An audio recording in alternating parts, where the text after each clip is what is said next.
Yeah, I guess I got to do an intro, huh? Yep. Hey, you, number five! What are you doing? You're gonna scare my animals, bozo. Listen, I just called Nova, and they're coming out to get you. They're gonna give you a tune-up. Tune up, input. No, take you apart, find out which screw is loose. Apart, undone, dismantle, dissect, disassemble. All right, welcome to the Knife Pod Punch Cast working project title character development podcast. We're here with Eric, Nova Robotics Initiative, and Rusted Gear Records. A small little bit of background on Eric. Eric was Knife Punch Records' first release, and I believe 13th.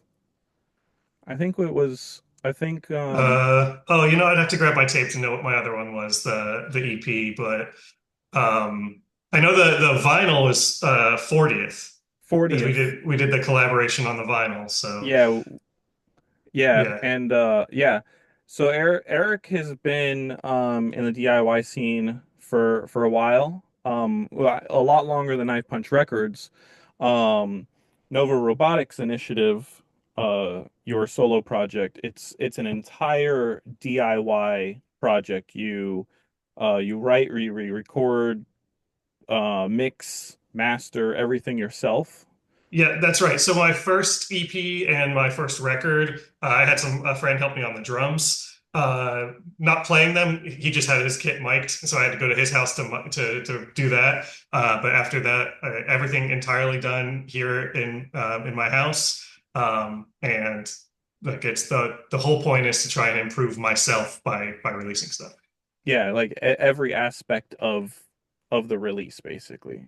Yep, that's right. Um, all right, we'll talk more about that in a little bit. Let's talk about your passions, things that you do when you're feeling a little maybe burnt out or overwhelmed with the music stuff, or even just like work. I know that you have a full-time job Yep. aside from that. What do you do to just kind of release, kind of? Yeah. So for my day job, I'm a project manager at a tech startup, which can be chill at times because it's a small company. But at the same time, herding engineers can sometimes be a bit of a hassle because the CEO wants a certain deadline.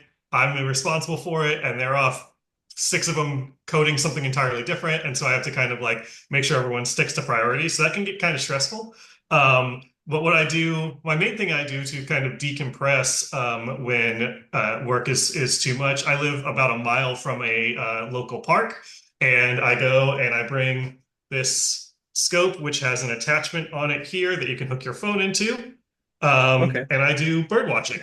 Oh, I got into that a couple of years ago. I'm going to be rude and look at my phone for a second, but I swear it has a point, which is to show that I can get pretty good pictures. That's a red-shouldered hawk there. okay. That's just taken through this phone camera, and all I do is hook it up to this scope, and you can get pretty intense levels of zoom, and you can get really good photos. So that's my thing when I'm not doing music stuff. I'm taking pictures of birds. All Uh, right, so I don't know a whole lot about birds too. I mean, mhm, I know some of the basic ones. sure. Um, but I'm also Floridian. So sorry to dox you. That's all right. Eric also lives an undisclosed location in Florida. Tampa Um area. uh so um like do we have a very large variety of birds here? Yeah, we have a really actually a great variety of birds. The term snowbird, people coming from the north coming down here, that also relates to actual birds. So during the winter months, we get some cool birds, like a Baltimore Oriole, for example, flies down here during the winter. Canadian geese fly down here during the winter. So you can get some really cool, interesting out-of-state birds. And then locally, we've got the typical songbirds that are all over North America, the cardinal, the tufted titmouse, those types of birds. And then we have blue jays here as well. But yeah, we get a lot of like weird random birds that come down here in the winter.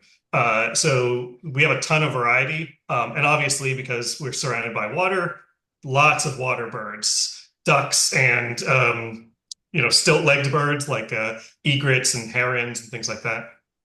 So good variety. What's like the most excited you got about like being able to get a shot of a bird?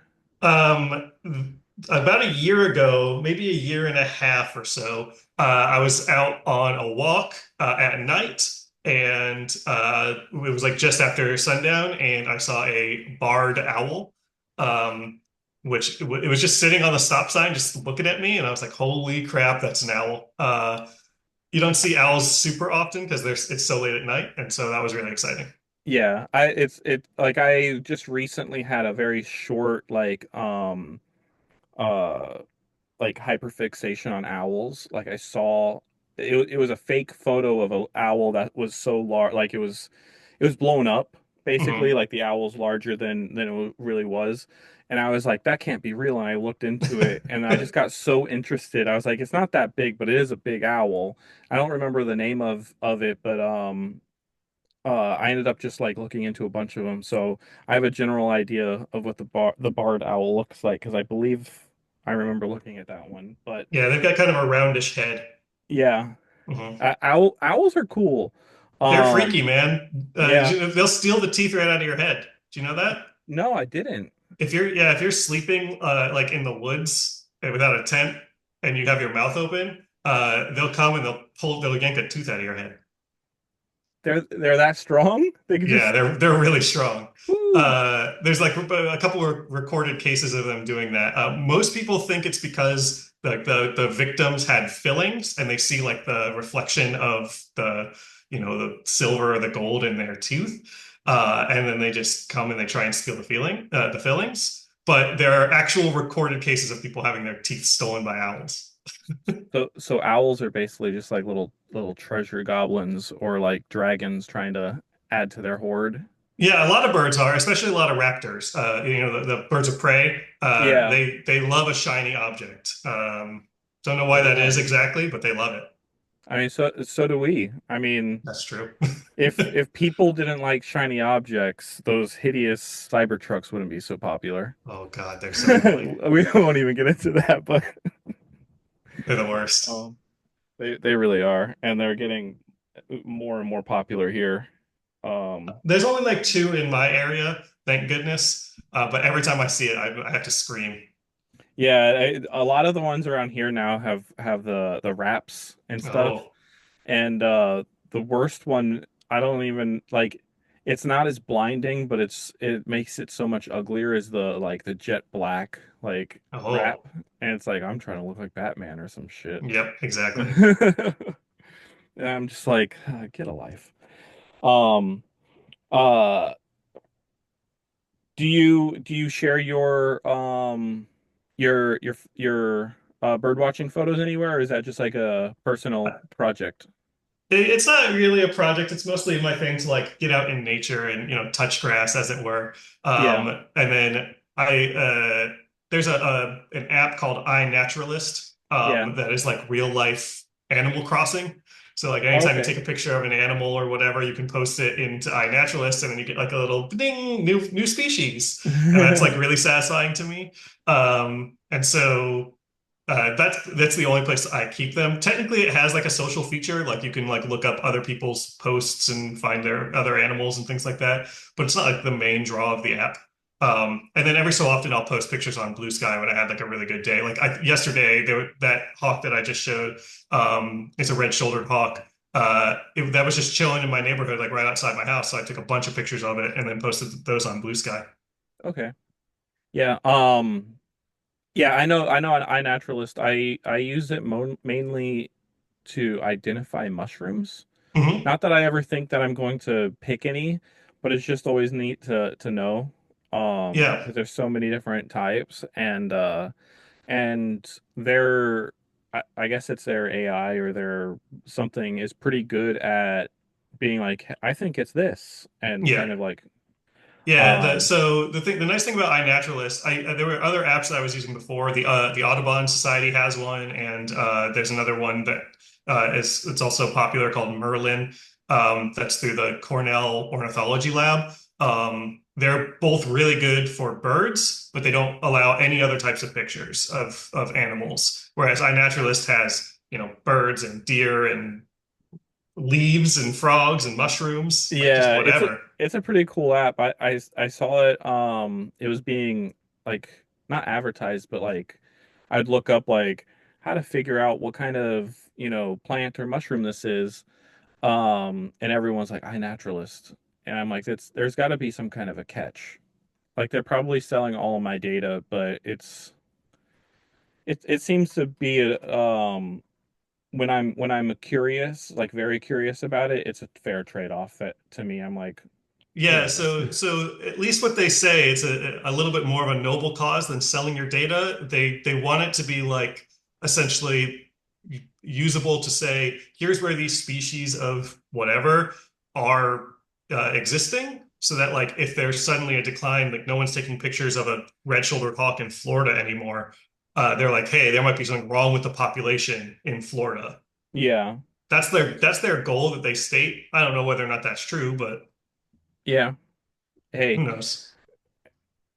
we're giving our data away for a lot Yeah. less noble causes every day without even thinking about it. So, um, it's a good app to know, if you're just getting into gardening or I guess bird watching. I didn't even think about it for like I guess local like living species. I was just thinking about it for plants and whatnot. So, Yeah, um, if you're into foraging as well, like oh, I want to like start getting into eating mushroom like wild mushrooms or eating wild berries, things like that. You'll at least know what the species is, so you might not die. yeah, exactly. What is it? Into the Wild. Yeah, exactly. I loved that movie when I was a kid. Yeah, I liked it too. I guess high school, not really a kid, but I was like, that's going to be me. And my dad's like, that guy died. I go, he lived his dreams. Yeah, If I die that's the within first my time I heard dreams, "Angel from Montgomery" by John Prine. They do a cover of that. The main character and like his like love interest at that one part oh, okay. do a cover of "Angel from Montgomery" in that movie. The only one bad part about that movie is that scene where he decides to look directly into the camera. Like that whole little sequence was so weird. I'm like, you could have just cut that out and it would have been Yeah. a perfect movie. But yeah. Any other interesting or fun things you want to tell me about some like bird watching? Uh, Not really. It's other than it's cool and you should do it. It's really quite fun. I remember I was walking down. I live near like a small like lake that's fairly like gross looking. It's one of those Mhm. ones where they're like, oh, there's dead bodies in that lake. Don't swim in it. Yep. Um, and just kind of, I don't even know what I was doing. It was like I was just like wandering around one day, and there's just this old guy, peaceful as can be, and just starts talking to me. I'm like, what are you doing? And then I realize he's telling me about the birds, and that's what Mhm. he's doing. He's bird watching. And I think that's the first time I ever like kind of saw, I guess, a little bit of like peacefulness in it, Yep. where it's just kind of like this dude's just out here enjoying life, just loving Yeah. it. And I don't remember what he was telling me, but he was so excited that there was a bird that had come back after like 7 years or something. And I'm like, oh, cool, dude. Yeah, it's like it's one of those things that like you have to be paying attention to your surroundings in order to like see a lot of them. Like there's one that we have here locally in Florida called the gray catbird. You can hear its call pretty often, but they're kind of hard to see because they're gray and they have a little black hat on their head, and they're pretty hard to see. They blend into the bushes pretty well. So it like forces you to, if you like want to see a bird like that, you have to like, all right, where they're going to be. Like, okay, I can hear their call. It's coming from this direction. Let's like really focus in. You can't be looking at your phone doing something else. And I think that there's like something appealing about that to me, where it like forces me to be more mindful of what's going on around me. Yeah, yeah, absolutely. Um, uh, Now we just need the people that drive their vehicles to start doing that. Yeah, definitely. Um, all right. Do do we want to make a character? Sure. Let's make a character. All right. So At the end of this episode, you're going to name the character for the next guest. Since you're our first guest, I named this character. Um, their name is Clay Gravy, Dr. Clay Gravy. That's their Clay full, gravy. yeah, that's their full name. You have to say both parts. You have to say Clay Gravy, Dr. Clay Gravy. All Okay, right. got it. Now, try to envision this person in your head. You can and start trying to think of like what age you think they might be, Hmm. their rough height, weight, maybe their eye color, um, any type of complexion or skin issues they might have, their hair, um, uh, a general like RPG class for them, even one that you might have just made up, um, a strength, a flaw, kind of a description of maybe their voice. You don't have to do all of this. Just kind of, I'm just trying to read through some stuff here to give you an idea. Any quirks they have, any ideals that they may have, any bonds that might make them try to stick with any kind of character, um, a side mission that they might try to do on their own while still with the party, Hmm. alignment, background type of stuff. Just any kind of personality traits you might want to give Clay Gravy, Dr. Clay Gravy. Okay, so I think Clay gravy, Dr. Clay gravy will definitely be neutral good. All right. Uh, and like the immediate, just that name, the immediate like mental picture I have of someone with the name Clay Gravy, Dr. Clay Gravy is bowler hat and like a bushy mustache. Bowler Uh, hat, bushy mustache. like maybe kind of brown hair. I don't know color of hair. That doesn't really matter to me. Not the kind of thing I think about.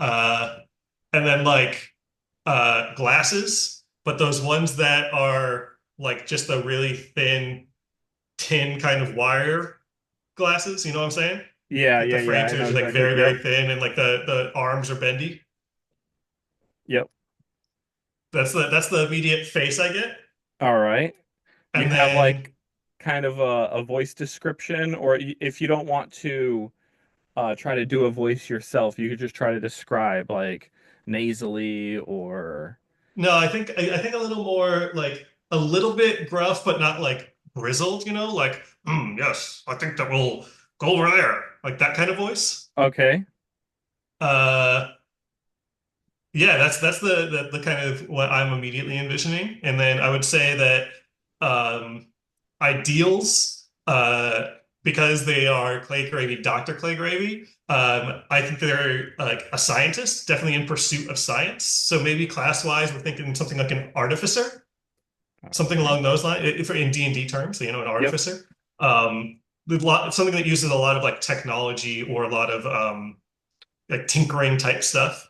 Uh, and then in the pursuit of like their ideals, like always in the pursuit of a new discovery. The reason they adventure is because they want to find something new, and you know maybe they All maybe they right. carry around a little booklet and they're like making little drawings of the stuff they find, like a Darwin kind of sketchbook. All right. I Booklet. stumbled over the name Darwin because I couldn't remember who the guy was that did all the Galapagos stuff. That's Charles Yeah. Darwin. That famous one. Antarctico Vespucci.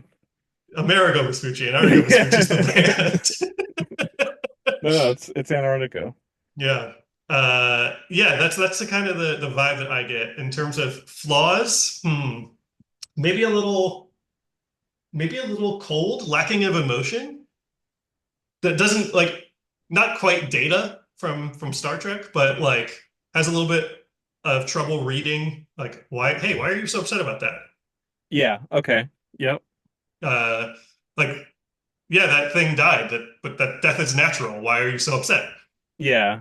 Like he's okay. I get it. I get it. Like almost to the point where if people don't like people that are just meeting him might think that he doesn't care, but Yeah. it's more or less of a ones and zeros to him. Yeah. Okay. Yeah, something like that. I forget what some of the other stuff that you asked for was. Does he have a strength? Strength. Maybe something about like problem solving, deduction, something along those lines, is naturally inclined to solve a puzzle. All right. I don't know if that's the kind of strength you're looking for.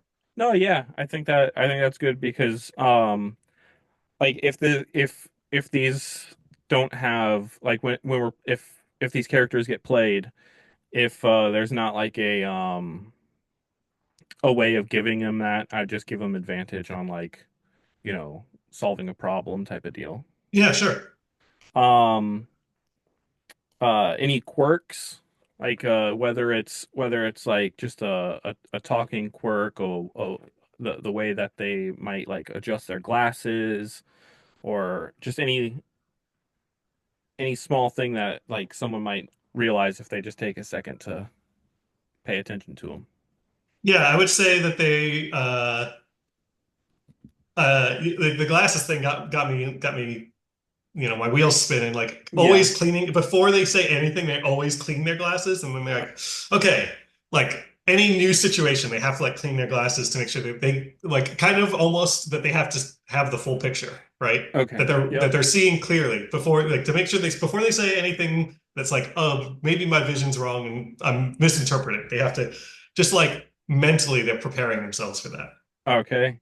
All right. Uh, is there like a general background? And I'm not trying to do the D&D background selector, but like, is Mhm. there kind of a short description of a background? Like, do you think that he might come from a broken home, or silver spoon in his mouth type of deal? I get a little Um, bit more of a like a silver spoon vibe from Clay Gravy, Dr. Clay Gravy. More like yeah, like oh, came from a little bit of wealth, was like sent away to some academy somewhere. And like maybe that's part of the emotional detachment, right? They're like, "Oh, I didn't have like a really tight family bond. yeah, I had my books." yeah. That kind of thing. Okay. Um, oh yeah, we did this. Roughly, do you like age wise, you think he's middle aged? Do you think he's retirement age? Yeah, Um, I'm gonna say like mid 40s. A little like a little bit college professory vibe. okay. And is there any interesting things about his height? Is he kind of just average height or I don't tall? see anything. I don't think Okay. anything stand out about height or weight Okay. or anything Yeah. like that. Just kind of an average build. All right. And then, um, how would you describe like the color of his eyes, or do you just think, would you say like beady eyes or I don't care. Is don't care? All right. that an acceptable answer? Yeah, absolutely. It's one of those things where like if it's something that doesn't stick out to you when you hear the name, I'm just putting a little dash in there Yep. and because that way it if it needs to be said during gameplay, it could be something that's made up, but Yeah. for the most part I feel like a dash is just average. Nothing that Yep. stands out. Um is there a particular obviously he's in pursuit of new discoveries, but is there like a specific side mission you think he's would try to uh take on maybe with the help of the party or even without the party?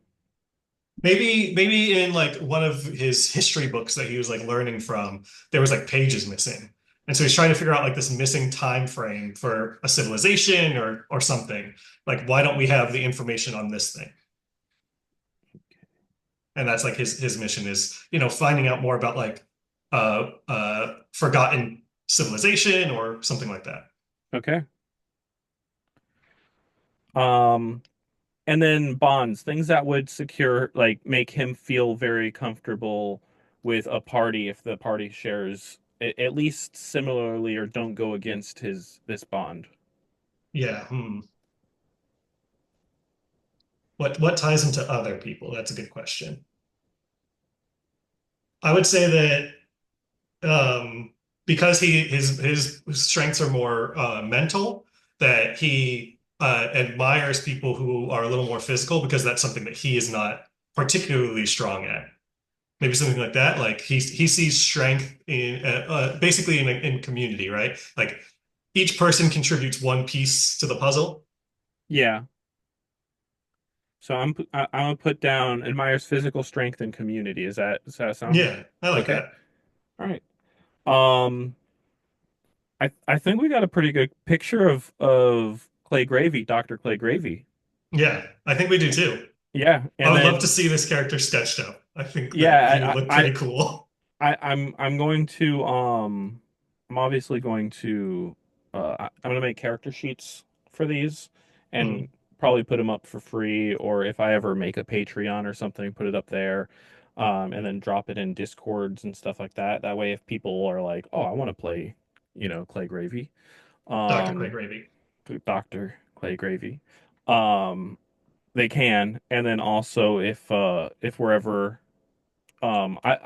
I think I mentioned it in Discord, but I'm gonna start trying to do uh maybe monthly, we'll see how I can fit into my schedule, but I want to do like tabletop RPG nights like online, Yeah. and whether we stream it or just play it in Discord, and then there'll be more characters available, like you could play Clay Gravy, or how to play D&D, you know how to create characters, so you could just create your own as well. Yeah, But sure. this is more for to get more people into it, because a lot of people are like they're looking at character creation for RPGs, and they get lost, and if they don't have help, they're just like, whatever. Yeah, I run a D&D game every week to every 2 weeks, depending on schedules, but it's usually weekly. And we had a new person that was interested, and they were like, "Hey, can I come and just like sit and watch a session?" And we're like, "Yeah, sure." Like you can voice this NPC to like dip your toes in. And then we talked about like, okay, if you wanted to create a character, what like class would you want to play and all this other stuff. And immediately they were like, "Just kidding, I don't want to do Yeah, this." It's the they hardest like part. Character creation is yeah, really hard. because in the thing is um like tabletop RPGs, they give you so much uh freedom for character creation, where like a lot of most gamers are so used to only the amount of freedom that someone can program into a single game, Yep. and everything, all the menus, everything's right there for them, and then they see everything on paper and they're like, you mean I can put anything? Yep. and and I think it just like breaks their brain for a minute, because I've run D&D games, I think almost 10 years now. Not constantly, not all the time, but uh I got into it when I was in New Hampshire, and and I've loved it ever since. Echo, But you want to hear a really sad thing about me? of course. I'm gonna wither and turn to dust. Ready? My first time ever playing D&D was in 2003. See, if I had the right people around me, I probably would have. I've always been into, Magic the Gathering and Yep. everything like that ever since, middle school. And I think we're probably about the same age. I You was born in 1990. Yeah, so I'm like a year older. I Okay. was October of 89. Okay. So so it was just the idea that I hadn't been exposed to it yet. Um some of my first actual times being exposed to it was the episode of Community where they play Hmm. Dungeons and Dragons. What's the other game or the other show? Freaks and Geeks, where Yep. they play D&D.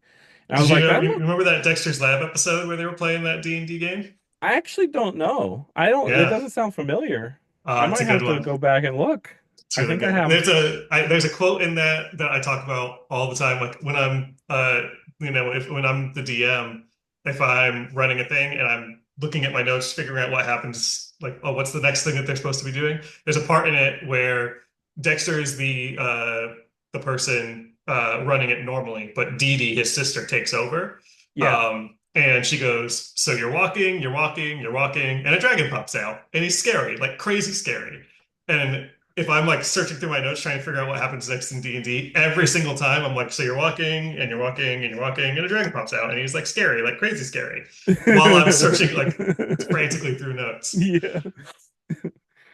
Oh goodness. I most of my DMing has been through Roll20. I've done a Mm-hmm. few in-person games, and it's so funny because doing it through Roll20, uh it feels like no matter what, you don't have enough screens, Yes. but at the same time you have too many if you have more than like two.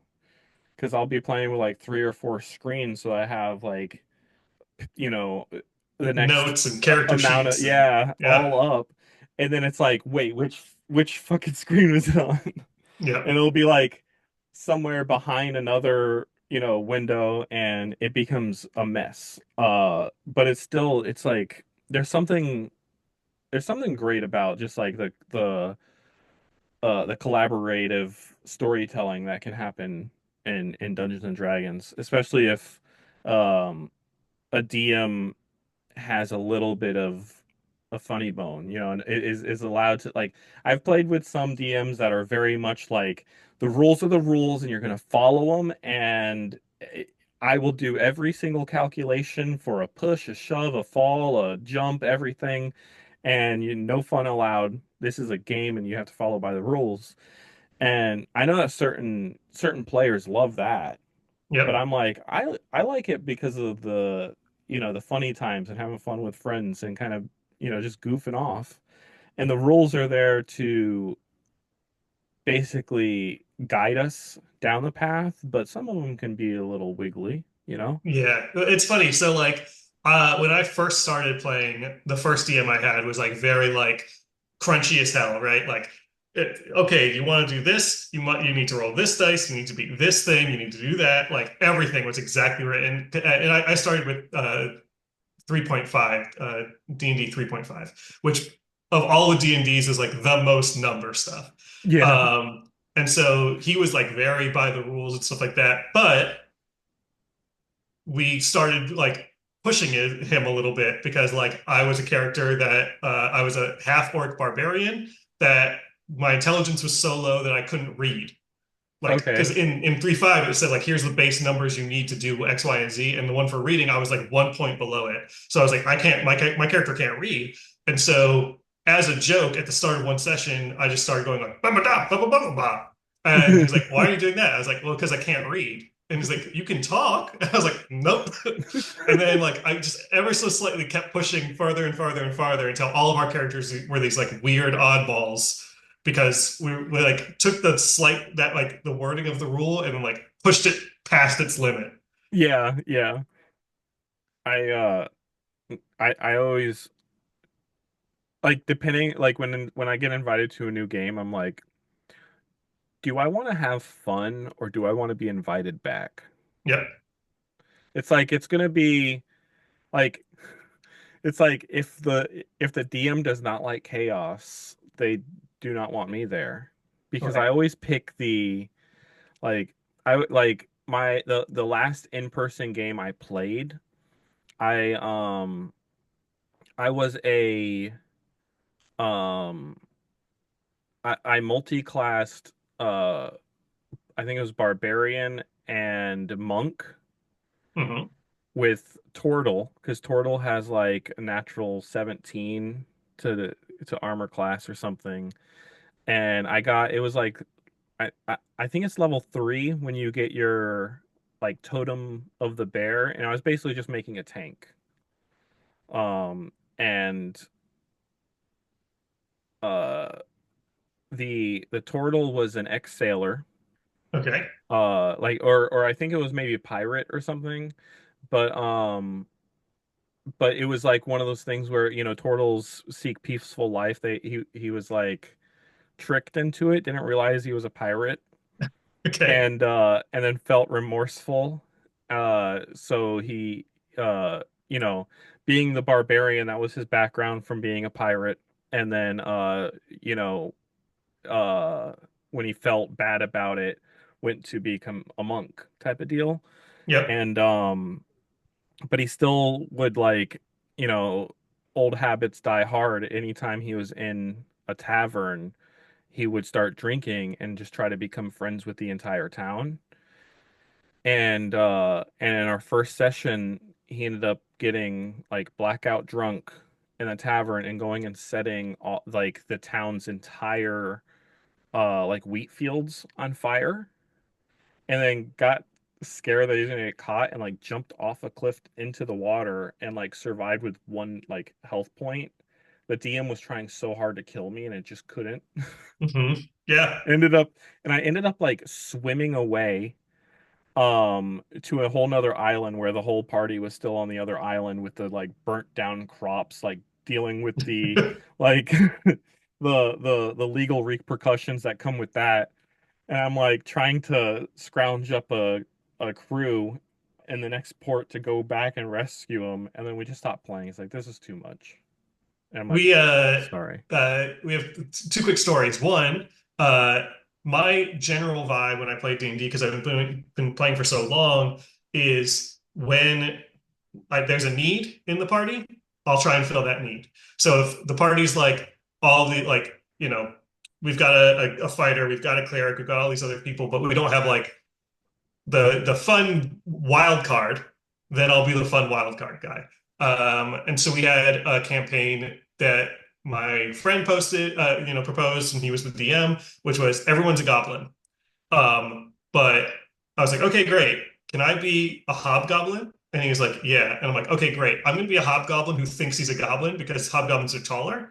Yeah. And so all of the things that I would do, like we'd get armor that was goblin size, and I would try and put it on and all this other stuff. So I was like this like giant amongst all of the smaller characters. And so like I filled this role. Like I was also the rogue, so I was big and everyone else was smaller and sneakier, but I was this big dude like clamoring around because the group, it was obviously like a more humorous campaign because everyone was a goblin. Um, and I wanted to like kind of twist it around where normally in a D&D thing, you have a lot of the more traditional fantasy races. You have your human, you have your elf, you have your dwarf, and then you have one guy who wants to be something totally different. And Yeah. he's like, I want to be, a scorpion man or whatever. And you're like, Yeah. okay, I'll figure out the scorpion man I'm thing. gonna be a Uh, warforged. and so I was doing it backwards, where everyone was a kooky race. And then I was like, well, this guy's sort of a human while still being a goblin. And then the other thing is like on the complete opposite side, we had a campaign where it's like in Norse mythology, and it's like very like rooted and very like every character's a human, and like the way that they're special is the gods give them an item or like a gift that lets them do something special. And so that character, by contrast, is like he's very serious. Everything he does is to serve his god. And like, okay, Freya gifted me this axe. So like my kills are in honor of Freya, and I will do things to better Freya's like standing on Earth. Yeah. And anything that doesn't fit in with that, he's like, doesn't care. Like, why Yeah. would I do that? Freya wouldn't like that. Yeah. So it's like the exact opposite of this, like really silly to this guy who's like, no, that's what my God would desire. Yeah. So let's talk about your music. Let's talk about both Nova Robotics Initiative Yeah. and let's talk a little bit about Rusted Gear because we haven't talked too much about it. I'm very excited that you have a record label, um and I'm very excited to see what all you might have going on in the background if you're free to share that stuff. Yeah, so I guess like with the theme of character development, I'll do a quick little background on Nova Robotics Initiative. So before I was doing solo stuff, I'd been in bands for a really long time, like Echo said at the start. She mentioned that I've been around in the scene for a while. So I started making music with bands and stuff when I was in high school. In 2004 was my first band. I played synth in a power pop punk band that was basically Blink-182 if you had a synthesizer in it. Everyone in that band turned out to be extremely problematic, except for one person, which was me. Oh, Yeah, everyone pop else punk. turned out to be not so good. The drummer was arrested for drunk driving when he was 17.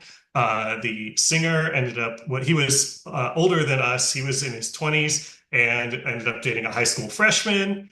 Uh, just a real nightmare of a band.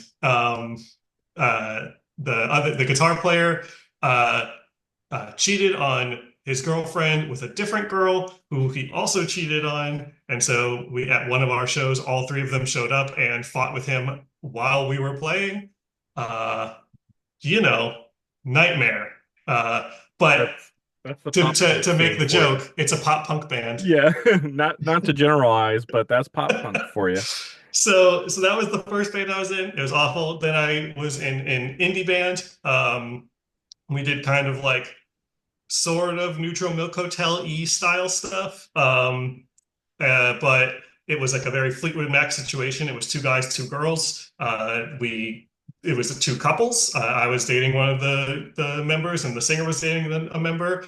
And then they started getting in fights because this person was looking at this person, and then that person was looking at that person, and like it's just another mess. Classic jealousy. Yeah, and then I was in a sort of a folk punk sort of duo for a while. That band didn't end in disaster. That it just ended because we moved away. But that was fun. These bands like trace like my history of music also. Like I was into pop punk when I was in middle school going to high school. Then I got really into Elephant Six and Neutral Milk Hotel and all those kind of bands. And then when I was in the folk punk duo, and first heard AJJ, and like I was like, oh my God, they're incredible. And so each of those kind of like follows that trajectory. And then I was in a band where I played the drums with my brother-in-law and his friends from high school. Very weird. I don't know if you've ever heard of a band called Typhoon, but they're stylistically somewhat similar to Typhoon. Okay. Sort of. How would you describe Typhoon? Like if Arcade Fire was a math rock band, sort of Oh, okay. Okay. like indie math rock, but not quite like super technical tappity math rock stuff. Yeah. Um, yeah, weird band. Typhoon's cool, but stylistically, that band was similar to that. And I played drums in that band for a long time, but they lived almost an hour away from me, and so anytime we'd have to do practice, I'd have to drive over like an hour plus traffic and then drive back. And I got sick of doing it because they never wanted to play shows or record music. And I was like, you know what? What if I just made all this music myself? And so that's what started the solo effort. And stylistically, Nova Robotics Initiative, the initial idea that I had was, okay, I want it to be acoustic guitar, but played through distortion pedal, and I want it to be synth. And that was it originally. Drums, even I was going to do program drums, like in whatever DAW I was using. Yeah. And then I decided, okay, well, I know how to play the drums, so at least I'll record for the first EP. I was like, I'll record the drums and I'll do that. So I did that for the first EP, and then I wasn't super happy with the results, so I wanted to go a little more garagey, more effects-driven punk. And so my first record, the first Knife Punch record, it's called My Wild West Days, was this very I would say abrasive production-wise punk record. The vocals have a ton of effects on them. They're buried behind the guitar. There's like lots of stuff. It's also mixed in mono because at the time I was really into 60s pop records, so I wanted it to be in mono. I was like, if the Beach Boys can make the best record of all time and they can put it in mono, I can make my record in mono. But I don't know anything about production, right? I just started trying to learn that stuff on my own. And so that's what that first record was. And then I wanted to shift a little bit more pop, like 60s pop style. And so my next EP, More Songs About Divorce and Beer, was more of that 60s pop direction. It had some lap steel in it. It had a little more catchy chorus type stuff. And then I got really into Neil Young. And so I made a Neil Young record Very folk rock, very pastoral. All of the songs are about traveling. That one's called Potbelly. That's the one that's on vinyl. Yeah. Um, and then I decided, like, kind of in the mix of all of that, I had been messing around with this software called VCV Rack, and it's a Eurorack simulator software. It's free. Everyone should go and download it if you want to make music. And you're like, I don't know how to play anything. You don't need to know how to play music to mess around in Eurorack. It's just turning knobs and flicking switches and seeing what happens. It's free and everyone should get it. It's awesome. So I made a couple of records using VCV Rack, and it's all this like weird sort of video game background music, ambient stuff. But like I said, it is literally I was like opening up the software, put this module, turn these knobs, and see what comes out, and then I would just record it. And Yeah. that's what all of those songs are. There's you can get some really fun, cool sounds. So there's a couple of electronic records that I've made that are like that. And then that brings us to what we're doing, what I'm doing now, which is I'm about to release a record in May. It's going to be called Patchwork, and the theme of it is all stuff that I've written or recorded between the initial idea of Nova Robotics Initiative and now. Um, some of these songs, the verses or like the lyrics were written before anything else that I recorded or released. Some of it is very recent. The recordings are all recent. So it was basically like I have all these scraps of songs and whatever on my phone. I'm gonna finally just record all of those, stick them out there. Yeah. I only did 11, I think. I'd have to look at the track list again. I think there's 11 songs on it. I know I've listened through it. Mhm. And it didn't feel like 11 songs. So they're all fairly short, right? 2, 3 minutes. Yeah, they're all short except for the last one. Yeah. The last song is around well, and the first one. The first one is actually two songs. It's an intro song that was originally for my second LP idea. That was going to be like this like thematic record that had these recurring musical motifs in it, and then it was I lost track of what I was trying to do, so I was like, you know what, forget that. I'll make something else, and that's when I made the Neil Young record. But Yeah. the first song is the intro from that album and the first track of that album. And then the last song was originally the last song for Potbelly, the Neil Young inspired record. Okay. So those two songs, they have a little bit more in terms of like what they were trying to do in terms of like either opening up a record or closing a record. So they have a little bit more space. But everything else is like, yeah, under 3 minutes, I think. I don't think there's a single one over 3 minutes other than those two. Yeah, because I remember you sent it to me and I'm like, oh, I need to listen to through this. Um, and I think I was like, oh, I'm gonna make coffee and then I start listening to it. And um I was listening through it while I was doing something on my computer and it was over. I'm like, what? And I went back. I was like, I didn't even like give it enough of a pay attention to be like, I can't even say anything about this now. So the second time I went through and I listened to it, I was actually like, okay, this is um like everything you've made like musically great, like Thank amazing. you. That's very Like nice of you. um and I think I told you the really your hurdle now is only just like the production part of it, really. Like you're and it's not even that big of a hurdle because like every album it gets exponentially better. Yeah, I think so Just in too. that. I think if you listen to that first record, it is all over the place in terms of production. And if you listen to Potbelly, there's like I was going for a very specific 70s sound and I like looked up recording techniques of the 70s. And I think Yeah. like I got pretty close with Potbelly. And Yeah, so now, yeah, without having one of those crazy metal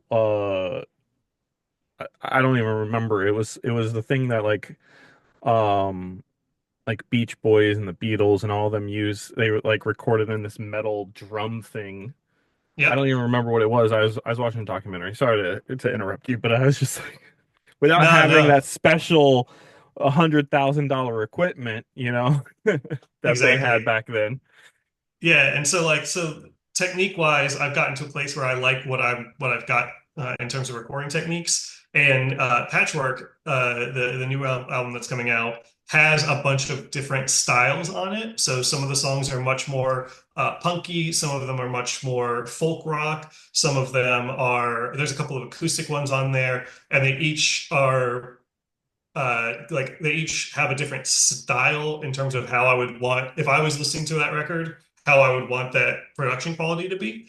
Um, and so that's why I think like, I said earlier that my first record, the recording's all over the place, but that's from like a place of I don't know what I'm doing. Whereas this one, it's all over the place, parentheses intentional, Yeah, parentheses not derogatory. it's all over the place in more genre than Yeah. like production quality.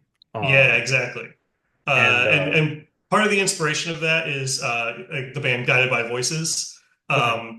Not so much in terms of like, well, I want to sound like Guided by Voices, but really, uh, I did a deep dive of their whole discography, and I wrote a piece for Lonely Ghost Records blog, Yeah. ranking all of their albums. And when I was doing that, one of the things that like really inspired me was like, oh, he just like that's a song idea. I'm going to record it. I'm going to put it out there. Like, Yeah. and that to me is like, rather than sitting there agonizing over like, what is the cohesive theme of the record? What is all this other stuff? Like, hey, I want to get this song out there. I want to record it and I want to get it out there. I try to embrace that a little bit more with Patchwork. Yeah. Yeah. Lonely Ghost, shout out, friend of the pod. Yeah, they're great. Uh, Love Lonely Ghost. yeah, really, really Super good folks over Destroyer. there. Yeah, the playlist that Curtis puts out for them is awesome. It Great way to discover new music. it's so cool to see Curtis working with Lonely Ghost after seeing him be just a big DIY supporter for so Yep. long. Um, it's crazy because like when I made Knife Punch Records, that was my dream, was to help these people that were doing things as a passion. But Lonely Ghost is very much more like organized in a sense of being a business, Yes. and love him for it. I could not do it. I tried my best. I Yep. failed. I might try again I years don't think down that the you road. failed. Like Knife Punch Records means a lot to a lot of people. Yeah, but it was also the thing where like, and I don't even think it's necessarily a thing that everyone felt, but like for me, if like I'm like this, all every album that I helped put out like meant something to me, Hmm. and I also knew that it meant so much more to the person that created it. Definitely. And if it didn't feel like it like I did them justice in the sense of like, oh, this is popping off, then it felt almost like my like personal to, and no one was putting that pressure on me besides me. I'm Yep. like, it didn't do good enough and I'm a failure, and I should have found some other way of doing it, when a lot of it is luck based, because you don't know what the audience base is going through or what else they're listening or picking up on their feeds. So it's just I feel like I took it way too personally, and Mm. it really affected my mental health, and I think that's why going forward I was like, I don't want to like do new albums anymore. I still Yep. want to do tapes for people that have albums out and help them out in other ways. But I felt like I tried very hard to not do as well as I thought that it should have done. Where Sure. other labels that I'm friends with, are we're all cool, um had more connections, where it was able to push things further, easier, and I was like,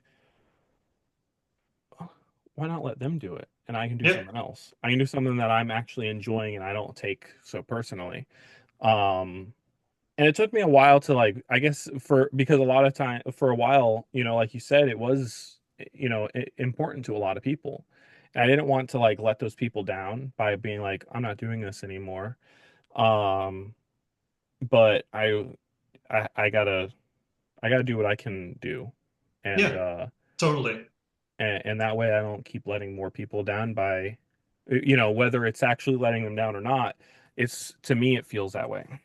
Sure. Um, And and that kind of like ties in with Rested Gear, and how that came about. Like, so my my like plan with it was, I work really hard doing all the recording and stuff by myself. It's the whole goal is just to teach me to do new stuff. Like that I've got this patchwork is done and it's going to be released in May, but I'm already thinking of like what the next song I'm going to do. And I thought like, oh, it'd be really good to have a lap steel part on it. And I had a lap steel part on a previous song, but it was like very simple.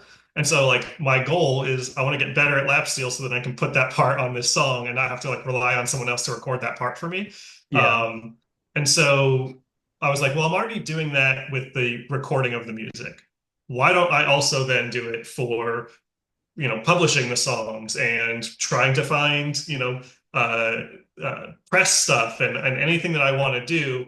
I don't want to put that on somebody else and be like, no, you handle it. I'm already doing everything. Why not just do more? yeah, And so that's kind of the inspiration for it. And one of the first things that I did with Rested Gear was I really wanted to be a part of a Guided by Voices cover compilation. yeah, And so I thought, you know what?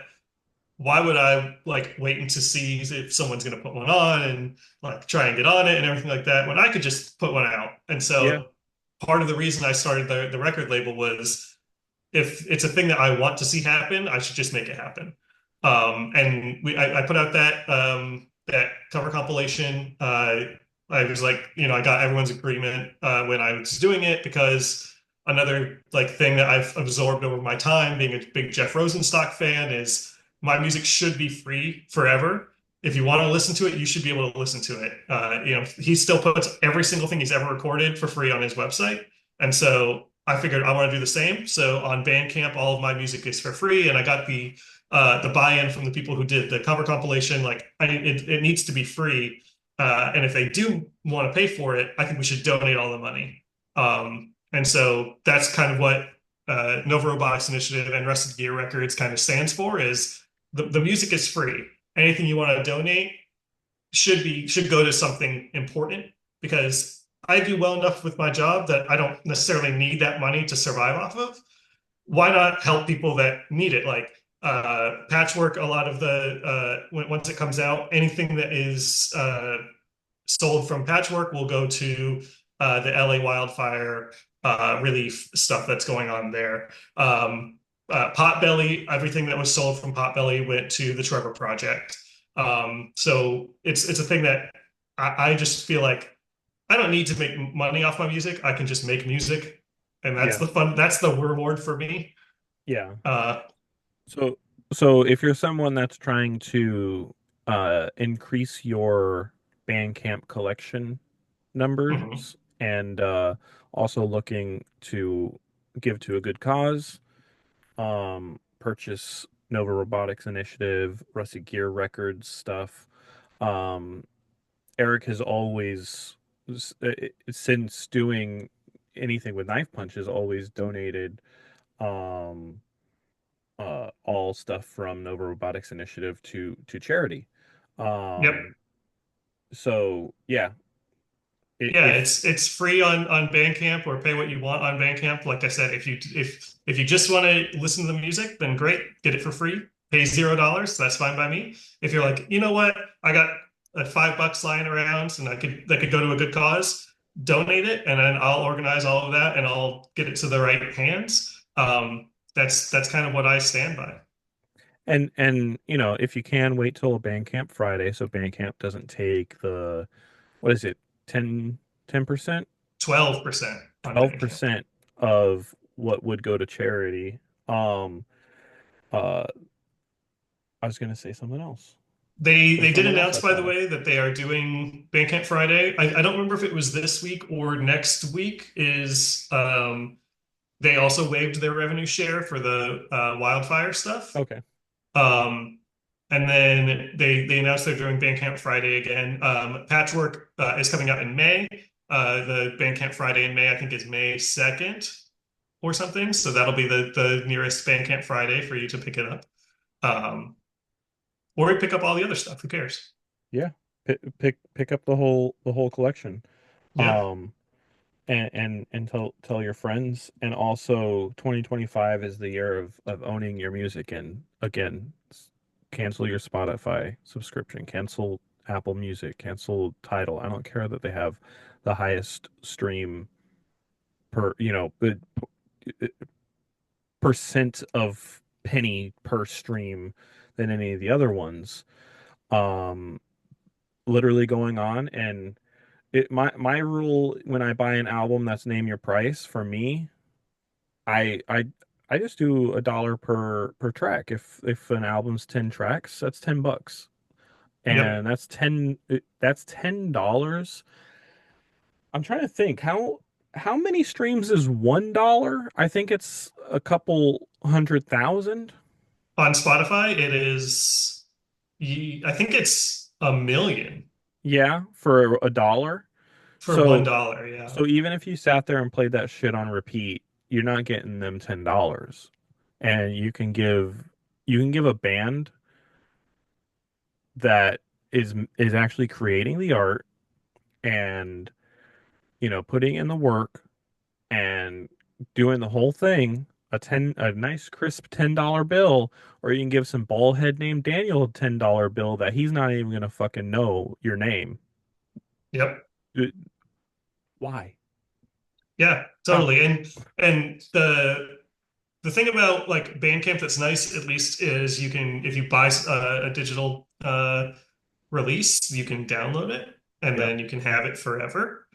Or at Okay. least as long as that crisp MP3 is rocking. But also, buy physical music. I'm one of my other things. You said like non-music related for your passion. I also have a music related passion outside of making music, which is buying vinyl records. I have 1,300 vinyl records that I've collected over my tenure, and so So so our buy next them. the next episode we do, all right, the hopes for the future of this podcast is um I have I have some other stuff already, but I want to get some lapel mics, and we're gonna do some in-person stuff. All right. Ooh. And I'll come over and we can look at your vinyl collection.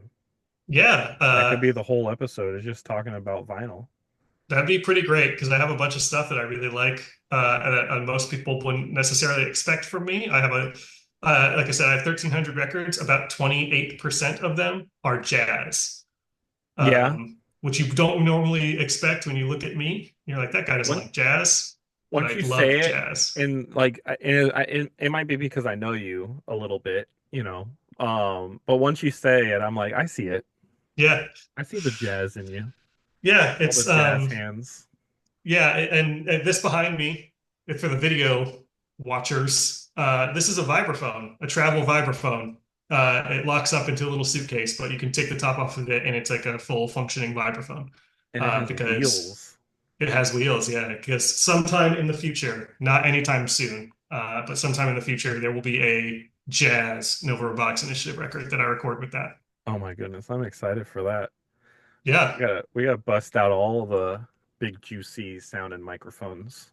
I'm like Andre 3000, where it's just like, what is he gonna put out? You don't know until until it I comes mean, out. when I see you practicing the flute walking around town, there you are. I've got a trumpet and a trombone, and I do own a flute too. I forgot about that. There you go. I get all my instruments for the people who are like, "Oh, this guy is filthy rich." Look at him touting about all his instruments that he owns. Almost everything that I have, I got at an auction. And like the trumpet was $60, the flute was $50. It's not like these like extravagant $3,000 purchases or anything like that. It's just like, well, no one else is bidding on it. I guess I'm going to own a trumpet now. The Is trombone, I think, like was $10. is like eBay auctions and stuff like that, or do you have No, like in a local person. in person? Yeah. Nice. There's an auction house down in Pinellas Park And Uh, if someone's never done auction buying, especially for instruments, what's the best way for them to find something locally? Would they just go on, like, oh, I look don't up know. auctions near me on Google? Probably. This place is there's an antique store and then there's an auction house in the back of it. And I had gone to that antique store looking for vinyl records, and then like I accidentally opened the wrong door, and then I was like, "What the hell is all this?" And there was there was an auction house back there, and then I was like, they had a little sheet that says like, oh, Saturday, like certain Saturdays of the month. And I was like, okay, great. I'm going to come on a Saturday and bid on whatever. And I've gotten several guitars. I've gotten ukuleles. I've gotten all sorts of stuff from that auction. And I got a bunch of my rack gear for recording, like my mixers and compressors and stuff like that. Got all that stuff at auction. Oh, nice. Yeah, I hear a couple of people trying to get lap steel, and they're like, lap steel's so expensive. And I'm like, just DIY one. And I look at like YouTube, and I link some 3 minute video that's not gonna ever teach them how to make a lap steel, but I'm like, YouTube, It they'll is, teach you I would anything. say, of all the instruments to DIY, lap steel is probably your best bet. My grandpa used to have a pedal steel that he DIY'd. He built like a whole pedal steel. Okay. And that's how I learned how to play guitar in the first place, is he was a country musician. He played in the 40s and the 50s. The Oh, lap steel okay. that I have is his from the mid 60s. We'll have to show that off when I come by with my fancy live Production podcasting gear. gear. Yeah. Yeah. I come with my production company. Yeah. The what I'm waiting for it before I actually start doing this is I just recently got my motorcycle license, and now I'm waiting for my motorcycle, and I'll be able to beep beep come around places without having to spend $800 in gasoline. Yeah. Instead, it'll Um, be $700 in gasoline. Precisely, which I can afford. 800 is pushing it. Yeah. That extra $100. How will I buy all of my Taco Bell for the week? I hear you. I spend at least $100 on Taco Bell every week. Dang. God, could you imagine? Living the dream. That would be the dream and the nightmare, Yeah. because it's gotta come out some way. I had a friend. You want to hear a fun, quick anecdote Of that we're course. now totally sidetracked about? I had a friend that I used to work with who lost like 150 pounds um, because he ate Taco Bell all three meals every single day. And he's like, what's really funny? He's like, people made jokes like, oh, the reason you lost so much weight is because how much messes up your stomach. But Taco Bell is like one of the best fast food restaurants for calorie counting because their nutritional information that they put on their website is like very accurate. And so he's like, I can get this, I can get this, I can get this, plan out everything, and it's like 1,000 calories. And so he's like, if as long as I'm like staying in that range, I can lose weight. And that's what he did. I like as much shit as I give it, it's as a joke. I really do like Taco Bell. Taco Bell is a great place for touring musicians Yeah. because every band has a vegan member, um, unless you're a solo band. Um, Nova Robotics Initiative does not contain. It's like disclaimer. Yep. I'll pop it up on the. No vegan members. Nova vegan members and Nova Robotics Initiative. They all persist on oil and gasoline because they're robots. Oh, you've probably said this on many other podcasts, but you want to give a quick 2 second rundown on how you got the name Nova Robotics Initiative? Oh yeah, sure. So there's a movie from the 80s called Short Circuit. It's about a robot who is afraid of being disassembled by his creators. The company that makes the main character, Johnny Five, they're called Nova Robotics. And initiative just sounded good to slap on the end of it because it made it sound a little more threatening, I think. Yeah, the Nova And Robotics Initiative. so I've always liked the name. Short Circuit, not a particularly good movie, but Nova Robotics has a good ring to it. It's always a little like fun fact that I love, because while Short Circuit now is not a good movie, I loved it as a kid. Yeah, me too. I loved it. So like when you said, and the thing is I when I first, heard of Nova Robotics Initiative, I didn't think of that movie because it'd been so long since I'd watched it. So when you explained it, I was like, oh, oh, it makes sense. I was like, I get it. Disassemble. Dead. Disassemble. Dead! Hey, slow down! No disassemble! Where are you going? All right, there we go. Before we make this character, you have a brand new song off of Patchwork to share with us. Yep. Look, it's go ahead and tell us about this song. It's not for keeping. Yeah, so this song is one of the outliers on Patchwork in that it was not written during the course of the development of other stuff, but rather after like it's the most recent song in terms of writing on the whole record. I went to sleep and in my dream, I heard this melody, which doesn't normally happen to me. I don't normally dream in song. But all of a sudden, I just like heard this song, and I woke up and I recorded it, or I got my guitar and I played what I could hear in my dream, and it was exactly what it sounded like in my head. And so then I went and I recorded it that same day. And so from the time I heard it in my dream to the version that you're hearing, it was like less than 22 hours. Nice. It's I don't I'm trying to remember I don't have the actual SoundCloud page up right now. I'm trying to remember there was one of them particularly that I was like, this is really good, but I remember this one being extremely catchy. Like it's an earworm, as they say. Like it gets like you'll be listening to it and then later on you'll be kind of humming it. So I think it's gonna I think a lot of people are gonna like it. It's gonna be one of those ones where they listen to here and then they are like, shit, that needs to be on streaming or somewhere where I can listen to it again because it's stuck in my head now. Um before we play it, do you have any plans on doing any like Bandcamp pre-orders before it goes up live? I'll probably put out this one and one other one as a single before May, like maybe one in February, one in March, so that you can listen to the single. Obviously, it'll be free, and then you can when you get the full album, you can see where it sits kind of in the context of the other songs. But yeah, it's a nice short song. I think it's like literally exactly 2 minutes long. uh, so if you like it, you can just pop it on and hear it again. Yeah, absolutely. Um, and we're gonna go ahead and play that now.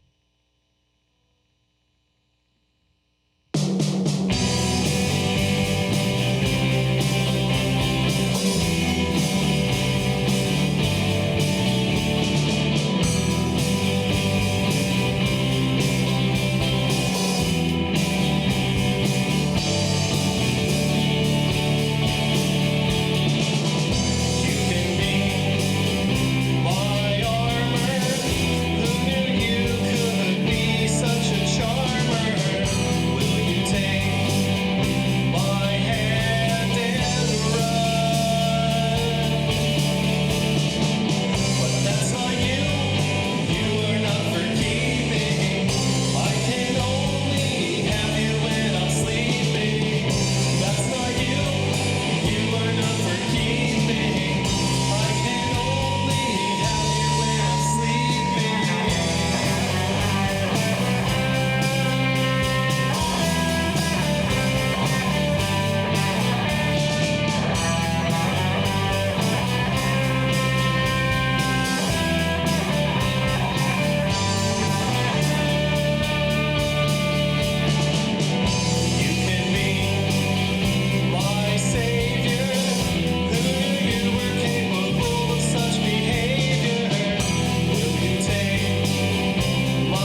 And again, that was not for keeping.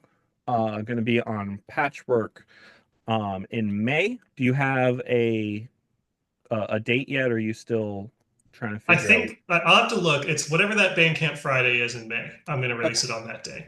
All I right. forget when So it is. write that in your digital calendars. Uh, Bandcamp Friday, May, Patchwork. Um, Support it. It is pay what you want. Eric absolutely has stated if you want to pay zero, pay zero. Um, uh, he's just looking to share his work, and if he can help charities out with the with the purchase of his music, awesome. If you have extra to give, give it. If you don't,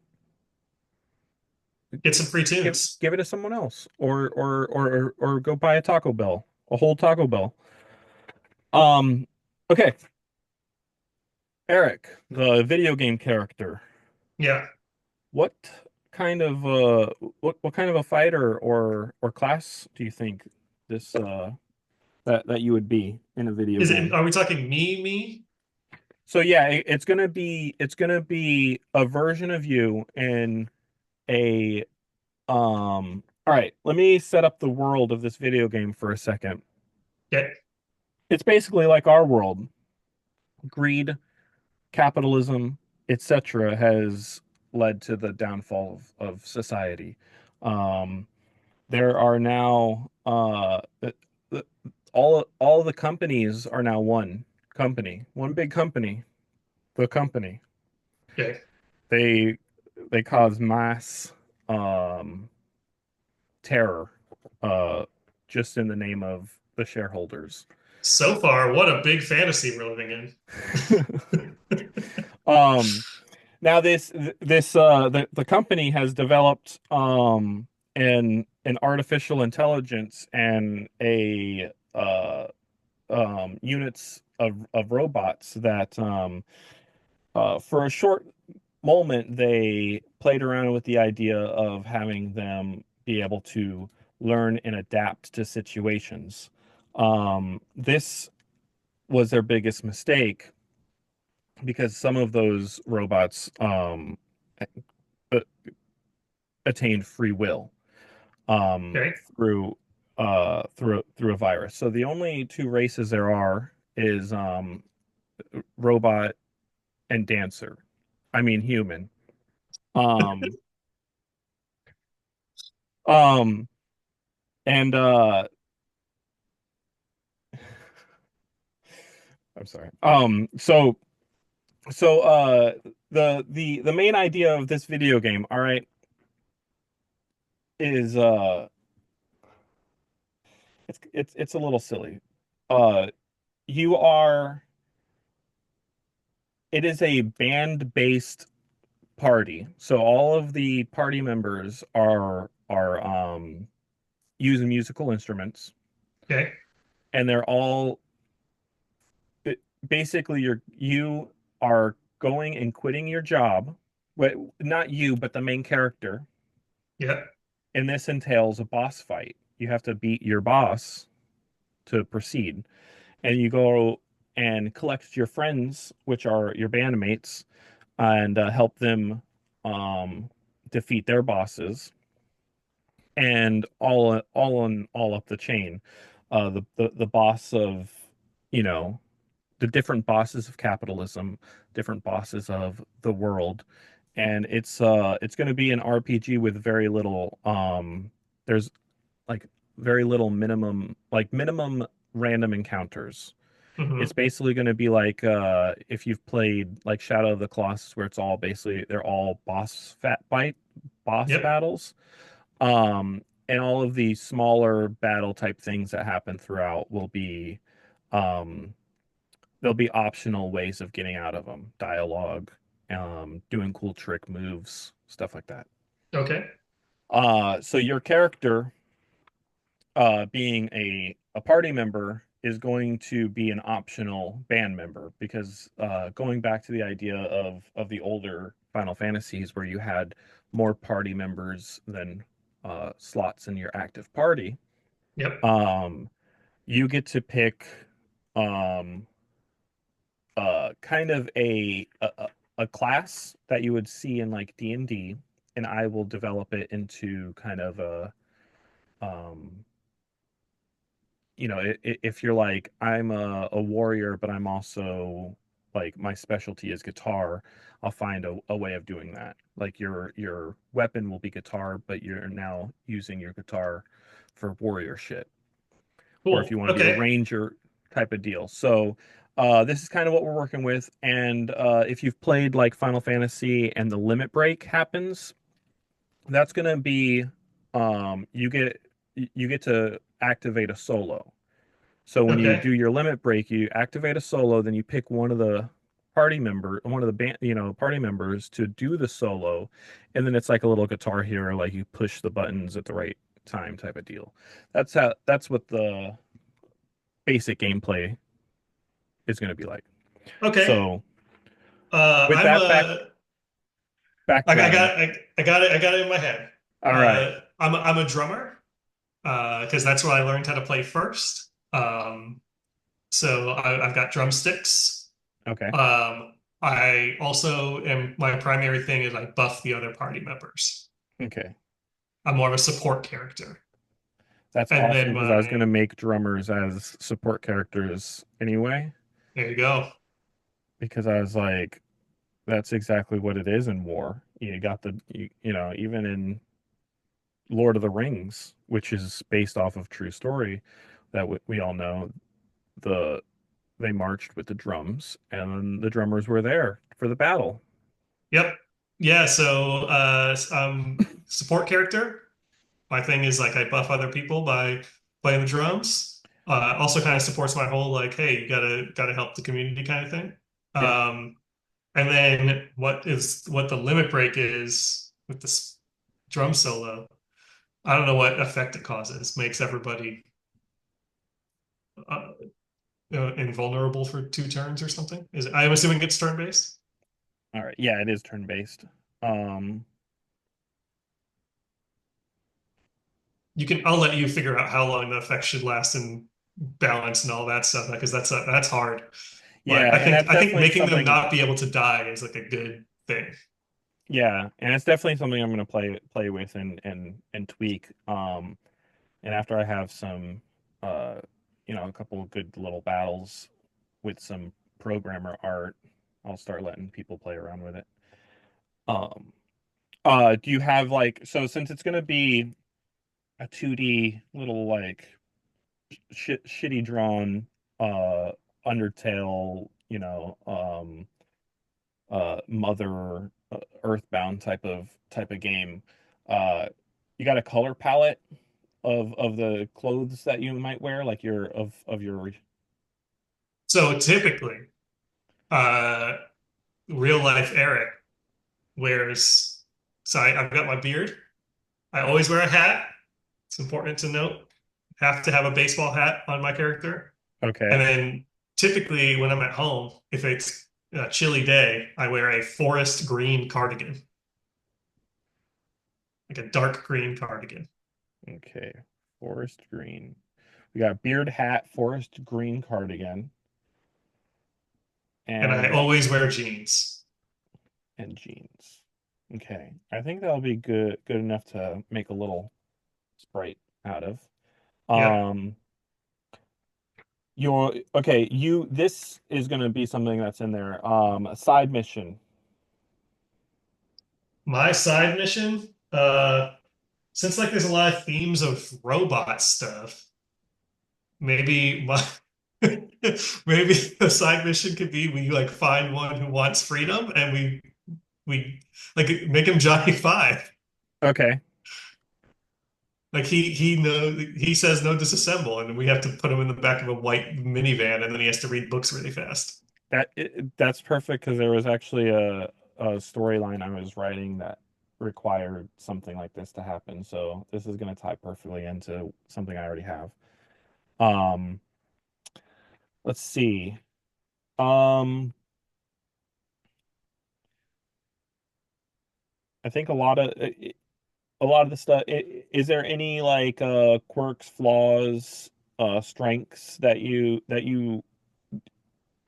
don't even necessarily think that you have, but that you would think would be fun in a video game for your character to have? Uh,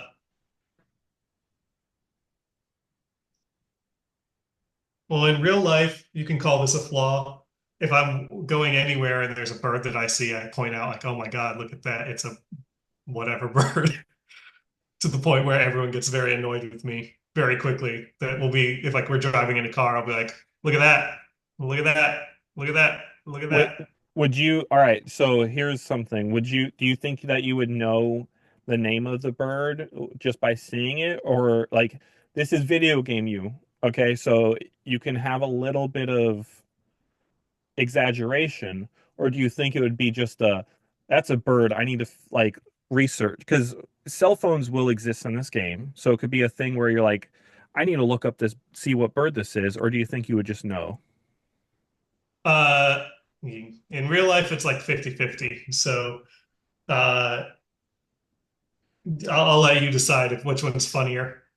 I don't know if I I have might the. even try to make a like just a quick little uh function where it just will flip a coin 50%, you know, at 50%. I need to look it up. That's very funny.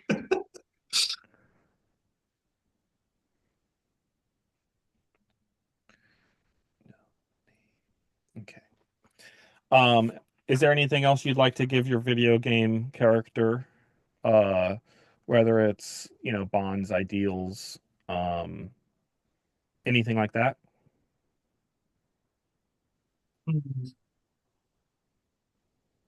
I guess for an ideal, you got to do what you can to help. Okay. That's probably going to be a common theme for everybody, but you got to do what you can to help. Yeah, especially when we're talking with the DIY scene here. They're Yeah. like, "Oh yeah, I want to help So it's just going to be a bunch of people that are trying to save the world, and the main idea of the game is you can't. I don't know, like, to get real for a second, I don't know that my mission is like, oh, I got to save the world. I just got to make things less shitty for a little bit, Yeah, exactly. you know? But it's just like the general idea where it's like, oh, that person's like in danger. I need to go help them. And that's going to be everyone's like, yeah, absolutely. Except for the one person that's like, I made a character that is the opposite of me or something like that. Yeah. Just to be, just so that I have that one asshole in the party. They don't want to do anything. Um, I gotta sidetrack you one more time before the end of the thing. absolutely. Are we done with the character thing? Yeah, yeah. Okay. Uh, I just gotta say, so uh, I got UFO 50. Are you familiar with UFO 50? I've looked at it. I have not purchased it or played it or even Yeah, watched so it. for those, if you're not familiar with it, it's a video game called UFO 50 that's about, like, fictionally, a guy finds a storage unit, and in the storage unit is a console and 50 games for the console. And it's like he's like an archive. He archives, like, the software. He rips it all off the cartridges and then makes this little package. It's like, here you go. Here's 50 games from this like fictional console. Um, and they're all Nintendo style games, like original Nintendo. They only use Yeah. two buttons. It's really simple, but they are incredible. And the reason I brought it up is there is a full 60 plus hour JRPG in there. What? It's just one of the 50 games. It's 60 plus hour JRPG. Enjoy it. I I heard I don't remember who it was. It was someone on YouTube was like, this game's really good and there's like a lot of variety in it and every game is like top notch. Yeah. And it's There's like, a roguelike deck builder in it, and it is that game by itself is like one of my favorite games of the year. oh And it was wow. one of 50. I need to get it because I've seen a couple of people playing it on Steam Yep. and uh it definitely looks interesting, and just by hearing people talk about how like the games that they've played on it are have all been top notch is surprising and also exciting because it's like most of the time you have 50 ideas, not all of them are good. So how many ideas did how, is it a studio or is it just like two people? I think it's five people. The main guy is Derek Yu, the developer of Spelunky. Okay, okay. And Makes then sense now. his like really good friend that he when he was younger they were making games with. Um, he was like, "Hey, we should some of those games that we made when we were younger, we should put them out." And that was like the initial idea was these games that we made when we were younger, let's like clean them up and put them out. And then it was, well, while they were doing that, they were like, "Well, I had an idea for this. Okay, let's make that one. Oh, I had an Yeah. idea for this. Let's make that one." And then they like brought in a couple people here and there to help them with those games, but they're all awesome. Yeah. It's like uh it's just barely not my favorite game of the year because I played so much Balatro that like Yeah. it ruined my life. But UFO 50 is like right behind it. But Balatro I got on my iPad and I play it so much. It's like Yep. that's the only thing I use my iPad for now. It's the greatest. Yeah. And like I made sure to not get it on Steam because I was like it's just gonna make me want a Steam Deck even more. hmm I'm I have it like on Steam, I have it on Switch, I have it on my phone. I almost bought it on Switch, but I ended up buying it on the iPad because it also I put it on my phone as well. Um so that's a positive. Um I've been playing simulator games. Uh I have I have my actually I have to pick this whole thing up. I have my simulation rig over here, Whoa. Oh, which like driving simulator. Like, yeah. okay. Um and I've been doing I got it mainly for truck sim. Euro Truck Um Simulator or American American Truck Truck Simulator. Simulator. Oh, You know, I got to drive the big boys. Um and then I was like, all right, let's see what else this wheel can do. What other games are fun? And everyone was like, oh, Dirt Rally 2 is really good. And I was like, oh, let me see how much that is. Oh, I own it. And I got so into that game. Rallying, I was like, I'm not a race kind of person. And then I got into um a video game that costs way too much money because it's a monthly subscription called iRacing. I don't know if you've heard of it. no, not familiar with iRacing. It's all right, so it's like the biggest online community. It's like an online racer and you get like licenses and the better you do, the more your safety rating goes up and down and stuff like that. It's like I almost call it like World of Warcraft of racing games, but it's not like, you're not in an open world or anything. It's just you got a menu. You say, I want to race Daytona 500. Whether, it's got oval races, so like NASCAR, and they actually team up with NASCAR. They have F1 races, street races, and they actually team up with these organizations and stuff and the car dealerships to get the actual cars in, and they actually model the cars to feel exactly like they would be on track and stuff like that. Yeah. So a lot of work does go into it. So when you realize that, you see why, it's basically $10 a month unless you do what I did and you buy a whole year or two on Black Friday. And it ends up being like $4 a month. Um, and that I got really into that game for a while, and now I'm back into Truck Sim and uh and Red Dead Redemption 2 Yeah, because it's funny how you mentioned or I think you said Dirt Rally that you already owned it because that's my new project that I started this year, which is I own 950 games on Steam because yeah, I've bought every Humble Bundle that's ever been released for the last 8 years or something. Um, and so I have a gazillion, jillion games, and I'm slowly chipping away 5 games at a time. I'm going to play every game in my Steam library. I went through and I was looking for I was how long to beat and finding shorter games that I already owned to beat, and and then that spiraled out of control because the algorithm learned that I was looking for short games and started pumping them all out. And I ended up buying two more instead of getting through the ones I already had. They're both Yeah. really good though. I shout out to the video game Indica, Mm-hmm. INDKIA, something like that. Um, Not like the weed drug, the marijuana flower plant, but like with a K. And then mouthwashing. Mouthwashing is an experience.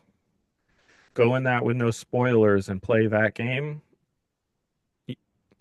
After you're done with your 900 and however many games, you can move on to that one.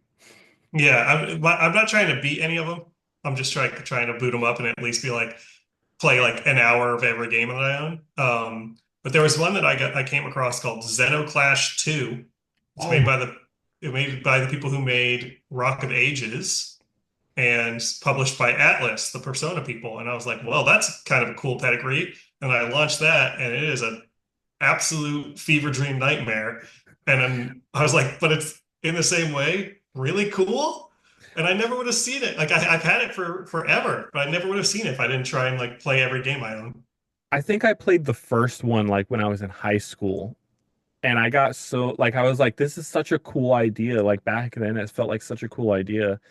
And I got the second one and then never played it. I It's own them cool. both on Steam, but yeah. I really liked it. It was like so far that's like I think maybe the biggest surprise is I was like, is this game awesome?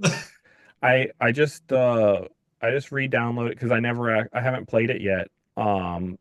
But it's a staple I need to play is well, two games. One of them being I Have No Mouth and I Must Scream, Mhm. and then the other one That game's being really short, by the way.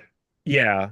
It's like 2 hours. I just need to just press launch and play it, and the other one being Helix, I which don't know is Helix. Helix is like Helix is an RPG, a turn-based RPG made in RPG Maker, but all of the art and models and everything are claymation figures that were Oh, weird. 3D scanned, and it has such a weird like look, and it's look it up when you're done. It might be something that's up your alley. It's like a $2 game. Um, but uh, but that was always one that I like. One of my buddies in high school was always like, "Oh, this game is so um like inspirational to me because it was made basically with nothing and it was all like clay, 3D 3D scanned clay." I'm like, "That's cool." Yeah, that's cool. Um, but uh, but yeah. Um, what else? I just blanked out for a second thinking about Helix. That's all I got. Um, we got that. So let's talk about your socials. I'll put them up on the screen as well. But you wanna tell people your what socials you have, which ones you don't use anymore, in case they find you there or anything like that, both for Nova Robotics Initiative and Rusty Gear Records. Yeah, so there's only one left. It is Blue Sky, Rusted Gear Records on Blue Sky. I think it's Rusted Gear Rex dot Blue Sky. I'll send it to you. I forget what it is. But yeah, that's the only one I'm active on these days. I don't participate in any meta products and haven't for almost 10 years at this point. Yeah, I don't think you've Um, ever had an Instagram for Nova Robotics. no, I've never had an Instagram ever for Okay. anything. Okay. And then, I used to be active on Twitter, but it became a bigger dumpster fire than it already was. And so Blue Sky is the alternative. Um, and then I sometimes I'm on Reddit every so often, but not in a music capacity very often. So not worth mentioning, I suppose. That's it. And then Bandcamp is the best way to find me. It's Nova Robotics INI. No, sorry, I lied. It's novarobotics.bandcamp.com. And then the Rusted Gear Records one is Rusted Gear Rex, RECS .bandcamp.com. And you can find stuff there. You can get the music for free, or you can pay what you want. If you feel like it's worth something to you, then great. I don't care either way. Any money that you do pay me will be donated. So, And remember, 2025 is a year of owning your media again, whether that is digitally or physically. We do strongly encourage physical ownership, but not all artists can produce physical media. So whatever you can do, try to support artists directly, whether that is through Bandcamp or their website, buy merch. Especially if you are a Spotify or streaming service user and you really like that music, please, if you've got no money to give artists, please share. Please tell everyone you know. Please tell artists that you enjoy their stuff even. yeah, Do not tell artists that you like their old stuff better. Artists are allowed to experiment and do things that they want, and if you don't like them, you can find another artist to support instead of being I'm gonna vocally slightly disagree negative. with you. Oh, about I'm gonna slightly disagree with you. If you liked artists' old stuff more than you like their new stuff, listen to them and figure out why that is. Because there might be, oh, I really like the style they were doing before, and now they're doing something stylistically different. That's okay. There might be people that make those stuff in the original style that you can find and you can and support. Or you might do what I ended up doing with the Guided by Voices thing, where I listened to everything. Before I would have told you, oh, their '90s stuff is good and everything after is crap. Not true. I ended up finding a lot of appreciation for their newer stuff, and I think their record that they put out in 2023, Welsh Pool Frillies, is like maybe a top five GBV record ever. And that's saying a lot because they've got 40 of them. So yeah. And I'm not saying you're not allowed to like their old stuff more. I'm just saying letting artists know, be like, your old stuff was better doesn't help anyone. you're Um right. Yeah, you're right. if you're like, I really enjoy this style, and hope that you do something like that more in the future, constructive. Give constructive criticism. When you're giving any form of criticism, see if it's just to inflate your ego or to actually help. And Yeah. and and we're here to help artists. We're all about helping artists and each other. I guess we got one more thing to do. We already talked about where we can find you. We now need a name for our next guest for Okay. their character. This is their I think that the their name, yeah, the name. okay, it's going to be Wren, WREN, Rin. and then last name, let's go. Hmm. Something Ivy. Let's get Ivy in there somewhere. Rin, Ren. Rin Ivy. No, it's too short. I feel like it needs another syllable. Okay. Ren. Ren Moss Ivy. Ren Ivy Moss. Ren something like that. Oh, let's do.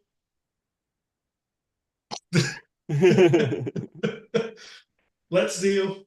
I've changed my mind on the Ivy part. How about Okay. this? Ren Broadleaf. It's a very elf kind of Broad. name, I've realized, but I Rin like it. Broadleaf. I like that. All right. So you will have to catch us next time to see who gets to create Ren Broadleaf. Um, Today we created Clay Gravy, Dr. Clay Gravy.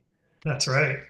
All right. So we have no schedule on when these are going to go up currently. So this one will go up right when I'm done editing it. Um but the next one I have no deadline on it yet. I'm currently trying. I've got I got people that want to be guest number 4 and number 5, but I have nobody that wants to be guest number 2. They're too shy, so I might have to employ a favor from um, maybe an ex Knife Punch Records um, person.